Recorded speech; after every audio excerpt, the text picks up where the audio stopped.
Le 7-9 sur France Inter. Le maire de Béziers est votre invité, Léa Salamé. Bonjour Robert Ménard. Bonjour. Jean-Marie Le Pen au FN, c'est fini? Écoutez, c'est d'abord l'affaire du FN. Je vous rappelle que je n'y suis pas.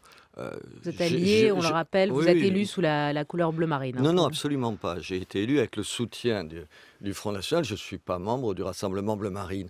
En même temps, oui, je pense que personne aujourd'hui ne pourrait imaginer que les choses passent comme ça, comme une lettre à la poste. Je ne vois pas les gens, par exemple, dans PACA, aller voter pour un Jean-Marie Le Pen, qui n'a pas l'excuse d'un vieil homme qui dirait des choses qu'il ne contrôle pas. Non, je pense malheureusement qu'il dit ce qu'il pense vraiment. Donc ça veut dire, attendez, c'est l'affaire encore une fois du FN, mais je crois qu'on ne peut pas en rester là. En même temps, c'est une chance pour le FN, parce que je pense que c'est l'occasion pour lui de rompre définitivement avec un certain nombre de gens.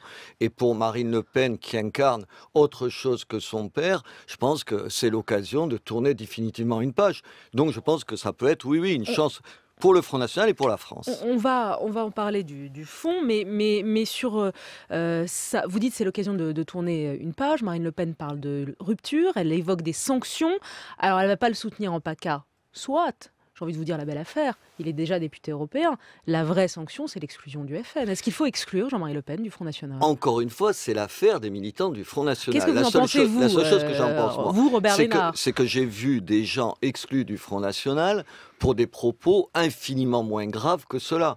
Alors, est-ce qu'il y a deux poids, deux mesures? Est-ce que quand on est le président du Front National, on peut dire n'importe quoi et des horreurs absolues, des propos qui sont accablants? Je ne le crois pas. Mais encore une fois, c'est au Front National de le régler. Donc moi, si ça tenait à vous, vous diriez c'est fini. Non, attendez, ça ne tient pas à moi. D'une part, je vous rappelle que je ne suis pas au Front National. Je vous pose la question. La réponse que les auditeurs ont entendu. Oui, la réponse que je vous fais, c'est de vous dire, j'imagine mal que Jean-Marie Le Pen puisse rester dans un parti dont il est aujourd'hui le pire ennemi, de toute façon. Alors vous dites les choses horribles qu'il dit dans cet entretien de Rivarol. Sur le fond, les pro-Pétain, les nostalgiques de Pétain, les pétainistes d'aujourd'hui, est-ce qu'ils ont leur place au Front National? Écoutez, défendre le pétainisme aujourd'hui, c'est une insulte aux gens qui sont morts pendant la Deuxième Guerre mondiale. C'est une insulte à l'histoire de la France. C'est une insulte à la mémoire de ce pays. Quand on aime ce pays, et je pense que Jean-Marie Le Pen aujourd'hui dit des énormités par rapport à l'affichage qu'il avait par rapport à son amour de la France, je pense que c'est pas possible de le dire. Donc les pétainistes n'ont plus leur place au Front National. Enfin, attendez, pourtant, il y en a. Je veux dire, il n'y a pas que Jean-Marie Le Pen. Bien sûr. Il y a beaucoup de gens encore aujourd'hui au Front National qui sont d'accord avec lui, qui sont nostalgiques du maréchal. Pardon, je connais aussi beaucoup de gens au Parti communiste qui sont nostalgiques de l'URSS et du stalinisme.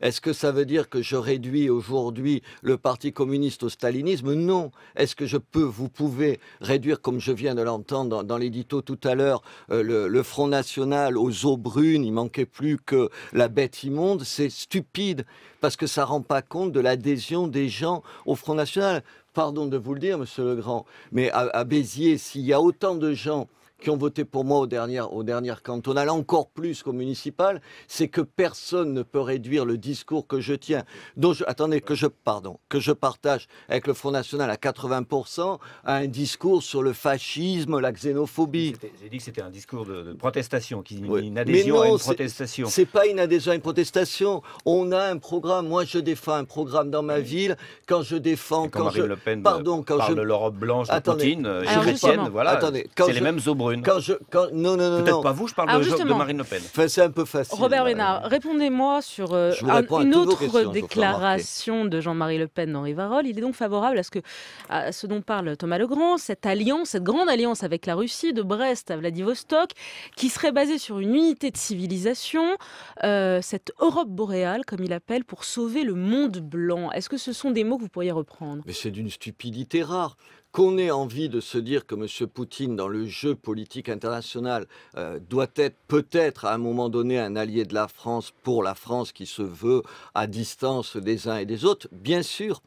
Qu'on traite M. Poutine comme une espèce de salopard, c'est une erreur. Attendez. Le monde blanc. Le monde blanc. C'est pas l'alliance avec Poutine, c'est pas ma question. Non, attendez. Est-ce qu'il faut parler ou pas avec Poutine? Je vais quand même vous répondre. Qu'on fasse de M. Poutine une espèce de nouveau héros de je sais pas quoi. Attendez. J'ai été le patron pendant 25 ans, le patron de Reporters sans frontières, et je sais ce qu'est M. Poutine. Donc, je ne me trompe pas là-dessus. Bien entendu que non. L'Europe blanche, c'est une stupidité. La civilisation européenne n'est pas une stupidité. Oui, je suis attaché à la civilisation européenne. Que vous définissez comment ? Comment ? Par son histoire, par la France. Pardon de Elle vous est le judéo-chrétienne ? La France est un pays judéo-chrétien. Et c'est ce que je prends en compte tous les jours dans ma gestion de ma ville. Alors, je vais vous parler de votre ville dans un instant. Une dernière question. Robert Ménard, il n'y a plus d'idéologie, là, au Front National. Qu'est-ce que ça veut dire ? Je veux dire, quand je vous entends, là, ce matin, parler, je me dis, en fait, vous avez tout ce qui est trop idéologique et trop marqué idéologiquement. Pas du tout. C'est très marqué idéologiquement. Moi, j'ai des valeurs. Je dis un certain nombre de choses que je partage en partie avec le Front National. Quand je dis qu'il faut défendre mon pays, que le nationalisme n'est pas quelque chose de ringard, que défendre ce pays c'est important, que être au plus près des pauvres et de ceux qui sont laissés pour compte par le PS comme par l'UMP, c'est fort de le dire. Dire aujourd'hui que je suis attaché aux traditions judéo-chrétiennes et que je ne veux pas d'un pays qui perde ça, ça a du sens. Alors, vous avez fêté vos 1 an à Béziers comme maire. Après votre affiche sur le pistolet, nouvel ami de la police municipale, vous lancez une nouvelle campagne d'affichage. Vous visez, vous ciblez l'actionnaire principal des Galeries Lafayette. Vous la représentez, son visage, de manière assez grossière. Et le slogan Galeries Lafayette... Pardon de vous dire, c'est pas assez grossière, c'est juste un portrait d'elle. Oui, enfin, c'est pas le plus heureux. On laissera les gens juger. C'est ça, la marque Ménard, c'est les campagnes d'affichage, c'est la com, c'est faire du bruit, faire parler de soi. Vous répétez comme un perroquet, les journalistes, pardon de vous le dire, ce que d'autres journalistes répètent. Par exemple, la plus belle mesure que j'ai faite, j'ai pris 2 mesures dont vous ne parlez jamais, parce qu'évidemment, elles vous intéressent beaucoup moins. Je suis un des rares maires à avoir baissé les impôts de façon importante dans ma ville, parce qu'on paie trop d'impôts dans une ville pauvre.